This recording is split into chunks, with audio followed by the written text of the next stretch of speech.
Hello বন্ধুরা, আপনাদের সবাইকে আমার অন্নপূর্ণি রান্নাঘরে স্বাগতম।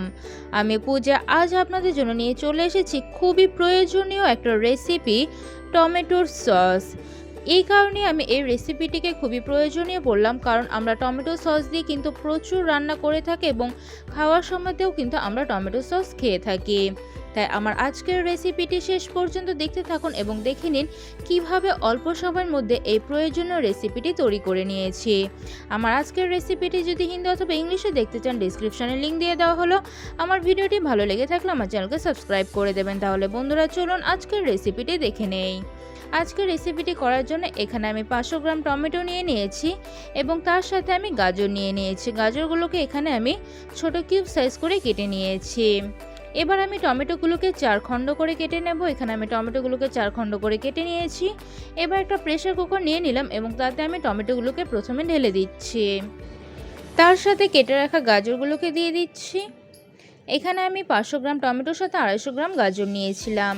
এবার সেদ্ধ হওয়ার জন্য আমি সামান্য জল দিয়ে দিচ্ছি এবং তার সাথে স্বাদ অনুসারে নুন।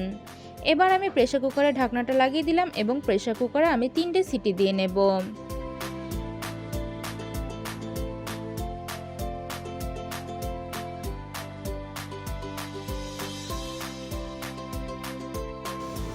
প্রেসার কুকারে 3টে সিটি দিয়ে নেওয়ার পরে এবার আমি প্রেসার কুকারে ঢাকনাটা খুলে দিলাম এবং দেখে নেব আমাদের ইনগ্রিডিয়েন্টসগুলো সুন্দরভাবে সেদ্ধ হয়েছে কিনা।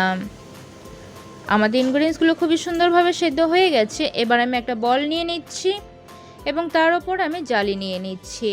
এবার টমেটো এবং গাজরগুলোকে জালির মধ্যে ঢেলে দিলাম যাতে এক্সট্রা জলটা সম্পূর্ণ ঝরে যায়। টমেটো এবং গাজরটা ঠান্ডা হয়ে যাওয়ার পর একটা ব্লেন্ডার জারে আমি সেগুলোকে নিয়ে নিচ্ছি এবং তাতে আমি সামান্য জল দিয়ে দিলাম। এবার আমি সমস্ত ইনগ্রিডিয়েন্টসগুলোকে সুন্দরভাবে ব্লেন্ডার করে নেব। এখানে আমি টমেটো এবং গাজরটাকে সুন্দরভাবে ব্লেন্ডার করে নিয়েছি। এবার আমি একটা কড়াই নিয়ে নিলাম এবং তাতে আমি তেল দিয়ে দিচ্ছি। তেলটা গরম হয়ে যাওয়ার পর এবার একটা তেজপাতা দিয়ে দিলাম এবং তাতে আমি সাদা সরষেও দিয়ে দিচ্ছি। আপনারা চাইলে কালো সরষেও দিতে পারেন। সরষেটাকে ভালো করে ফ্রাই করে নেওয়ার পর এবার এতে আমি কিছু কারি পাতা দিয়ে দেব। কারি পাতাগুলোকেও কিছুক্ষণ ভালো করে ফ্রাই করে নেব এবং তার সাথে আমি কাঁচা লঙ্কা দিয়ে দিচ্ছি। এবার আমি এতে আদা পেস্ট দিয়ে দিচ্ছি। এই সমস্ত ইনগ্রিডিয়েন্টসগুলোকে কিছুক্ষণ ফ্রাই করে নেব। ফ্রাই করে নেওয়ার পরে এবার এতে স্বাদ অনুসারে নুন দিয়ে দিচ্ছি এবং তার সাথে হলদি পাউডার। তার সাথে দিয়ে দিচ্ছি সামান্য কাশ্মীরি লঙ্কা গুঁড়ো। এটা অপশনাল, আপনারা দিতেও পারেন নাও দিতে পারেন। এবার আমি সমস্ত ইনগ্রিডিয়েন্টসগুলোকে কিছুক্ষণ কষিয়ে নেব। সমস্ত ইনগ্রিডিয়েন্টসগুলোকে কিছুক্ষণ কষিয়ে নেওয়ার পর এবার এতে গাজর এবং টমেটোর পেস্টটা দিয়ে দিচ্ছি। গাজর এবং টমেটোর পেস্টটা সম্পূর্ণ দিয়ে দেওয়ার পরে আমরা চুলার আঁচটাকে মিডিয়াম করে দেব এবং সমস্ত ইনগ্রিডিয়েন্টসগুলোকে খুবই সুন্দরভাবে একসাথে মিশিয়ে নেব। সমস্ত ইনগ্রিডিয়েন্টসগুলোকে কিছুক্ষণ মিশিয়ে নেওয়ার পরে কিছুক্ষণের জন্য কষিয়ে নেব। কিছুক্ষণ কষিয়ে নেওয়ার পরে এবার এতে আমরা গাজর টমেটো সেদ্ধ করা জলটা দিয়ে দিলাম। জলটাকেও আমরা পেস্টের সাথে ভালো করে মিশিয়ে নেব। জুস বা জলটা যখন পেস্টের সাথে খুব ভালোভাবে মিশে যাবে তখন আমরা সসটাকে 2 মিনিটের জন্য ফুটতে দেব। 2 মিনিট পর যখন সসটা এভাবে ফুটবে তখন আমরা এতে গরম মশলা দিয়ে দেব। এবার আমরা মশলাটাকে সসটার সাথে খুব ভালো করে মিশিয়ে নেব এবং আরও 1 মিনিটের জন্য ফুটিয়ে নেব। আমি সসটাকে আরও 1 মিনিটের জন্য ফুটিয়ে নিয়েছি এবং দেখুন আমাদের সসটা ঠিক কতটা গাঢ় হয়ে গেছে।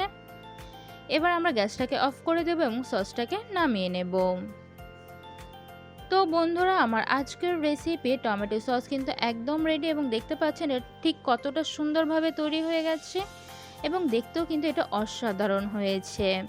এটা খেতে কিন্তু জাস্ট অসাধারণ লাগে। আপনারা এটা খাবারের সাথে বা রান্নার কাজেও ব্যবহার করতে পারেন। তাহলে বন্ধুরা, আমার আজকের রেসিপিটি যদি আপনাদের ভালো লেগে থাকে তাহলে আমার চ্যানেলকে অবশ্যই সাবস্ক্রাইব করে দেবেন এবং আমার আজকের ভিডিওটি যদি ভালো লেগে থাকে ঘরে অবশ্যই একদিন ট্রাই করুন। তাহলে বন্ধুরা, আজকে এই পর্যন্ত, আবারও দেখা হবে। বাই।